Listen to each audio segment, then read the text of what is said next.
Hi, friends, and welcome back to Infinite Gems, where we discover gems upon the shelves and within ourselves. There's a lot going on in May. It was Mother's Day, Nurses Appreciation Day, Ramadan, Eid, Jewish American Heritage Month, Asian American Heritage Month, Buddha's birthday, Malcolm X's birthday, Memorial Day, and Mental Health Awareness Month. It has also been a time when people have been asking a lot of questions about how to talk to kids about race and social justice issues. In light and remembrance of people like Ahmaud Arbery and George Floyd and so many others who have lost their lives because of hatred and systemized racism, I also wanted to share a couple of books that address these specific issues dealing with race and social justice and skin color. So I hope these books touch your heart as much as they've touched mine, and we can get started. The first book I wanted to share with you is Something Happened in Our Town, a children's story about racial injustice. Emma, a white girl, and Josh, a black boy, hear about a black man being shot by a police officer. Each of them has a conversation about the situation with their family members, and not all of the family members are on the same page. The questions and answers are not always easy or simple, but they are honest and reflective of the kinds of conversation kids are either having on their own or are listening to. Co-written by child psychologists, one black woman and two white women, this book does not tiptoe around the issues, but addresses race pretty directly. The back of the book also offers guidelines on how to talk to young children about race and also offers additional resources. The next story I wanted to share with you is called The Wedding Portrait, the story of a photograph and why sometimes we break the rules. The book starts by describing a wedding portrait in which a married couple is standing in front of a group of armed police.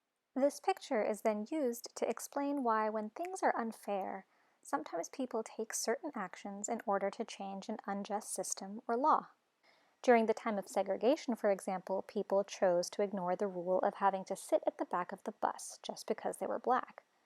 Children are then introduced to terms such as boycott and civil disobedience in a very contextualized way. The author also makes connections to other historical global events, such as the Salt March in India, when Indians chose to march to the sea and make their own salt. Thousands were arrested, but events like this eventually led to the end of colonization. We eventually learned that the portrait is a picture of a husband and wife who are protesting at a nuclear testing site.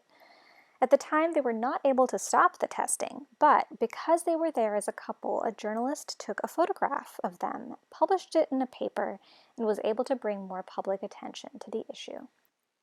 If you're looking for something more visual and simplified, and for younger kids, I would recommend Enough: 20 Protesters Who Changed America. Every full-page spread features one protester and a simple line, such as Samuel threw a tea party, Harriet led the way, Susan cast a vote. At the end of the book, you also get more details about each protester and why these protesters said enough. If you're looking for something that has more of a focus on race unity and has a little bit of a brighter tone, I recommend What's the Difference? This book does not get into issues of power dynamics or social justice. It does, however, very directly tell children not to be colorblind. The sky is blue during the day and black at night. If colors could talk, they would tell different stories about what they see when it's their turn to light up the world. It's the same with your friends. Listen to their stories. The book is centered around a series of questions, such as what's the difference if your neighbor has blue eyes and yours are brown? All that matters is when your eyes see ice cream, you eat it together. Kids are encouraged not to shy away from, but to understand each other's differences. Play together, get dirty together, and save the world together. As I mentioned earlier, it was Malcolm X's birthday in May, and this book, Malcolm Little, was actually written by his daughter and highlights and focuses in on his childhood experiences, both beautiful and horrific. We are shown, for example, how Malcolm and his siblings spent a lot of time in their mother's garden. Here, Louise, their mother, passionately taught her children to love every living creature equally, large or small, pretty or ugly, busy or still, fast or slow, insect or plant. The garden was a testament to true and unconditional brotherhood, from the earth on up to the sky, a daily lesson in acceptance and equality. Each living creature had a story, a purpose, a reason for being, and a beauty of its own. We also learn about Malcolm's father and his ability to move people with the power of his words. But sometimes these words resulted in the family's life being threatened, and ultimately in the loss of his father due to hatred and racism. But even when Malcolm felt sad, lonely, or misunderstood, he always found ways to tap into the strength and love inside of himself and stand up tall. Another special day that took place in May was the Buddha's birthday, which is why I wanted to share with you the life of the Buddha. The story begins with his birth as a prince in a beautiful garden in the full bloom of spring. He grew up with riches and had everything he needed, but he was curious to know about the outside world. Siddhartha's father, however, was very protective and did not want his son to leave the palace walls or to discover the suffering that was happening outside. A day came, however, when a sad song from the outside world drifted into the courtyard and into Siddhartha's heart. He had never felt such a feeling before and longed to understand more about the world that the song came from. He decides to leave the protective area of the palace and ventures out to the streets, where he notices suffering and sickness. From then on, more than anything, Siddhartha longed to free everyone from this suffering, and to do so by leaving his life at the palace. The book then chronicles Siddhartha's journey until he reaches enlightenment, and at the very end, he then shares his insight with the people he meets. He says, "The cause of suffering is our attachment, and there is a path with many methods that leads to freedom from suffering, and every one of you can take it, just as I have." As much as there is a lot of suffering going on right now, there are also wonderful people, heroes such as nurses who are working hard to help people every day. The book Hooray for Nurses shows us what nurses do in hospitals, helping patients who are sick and hurt. It also describes how nurses work long hours caring for others because it's important to them, and includes an easy-to-understand glossary in the back. What's really cool is this is just one of a series of books that celebrate the work of community helpers such as garbage collectors, mail carriers, farmers, and teachers. In honor of Ramadan, I wanted to share Yo Soy Muslim, a book written in the form of a father writing a letter to his daughter. He encourages her to ask questions, to explore and be proud of her cultural and spiritual heritage, and tells her that sometimes the world will ask questions of her, like what are you and where are you from? And there will come a day when some people in the world will not smile at you. On that day, tell them this: Yo soy Muslim. I am from Allah, angels, and a place almost as old as time. I speak Spanish, Arabic, and dreams. Say it with me. Yo soy Muslim. Our prayers were here before any borders were. Another book that celebrates cultural, religious, and linguistic heritage is The Key from Spain.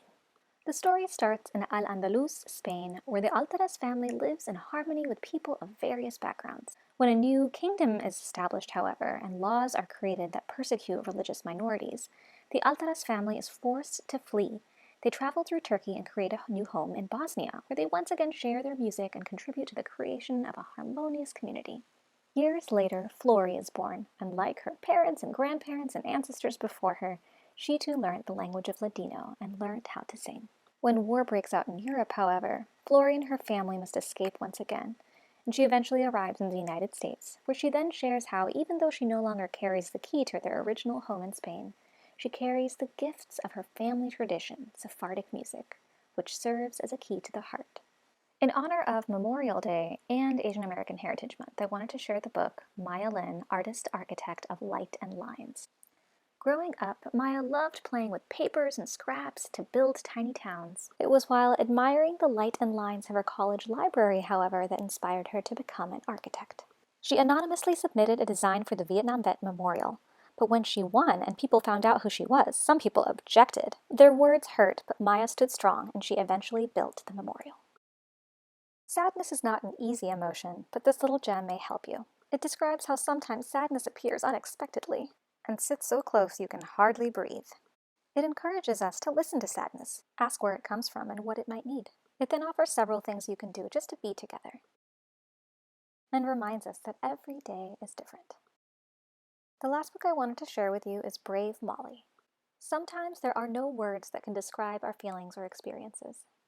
They can feel like monsters that never leave us alone, and nobody else can see.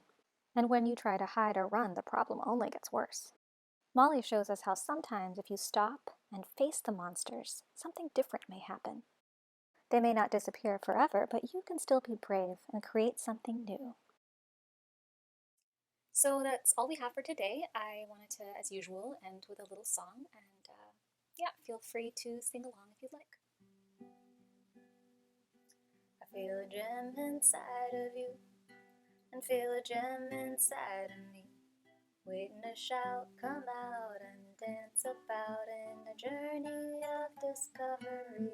So if you're feeling small and think you're gonna fall, just find your light, feel your inner might, and together we'll stand up tall.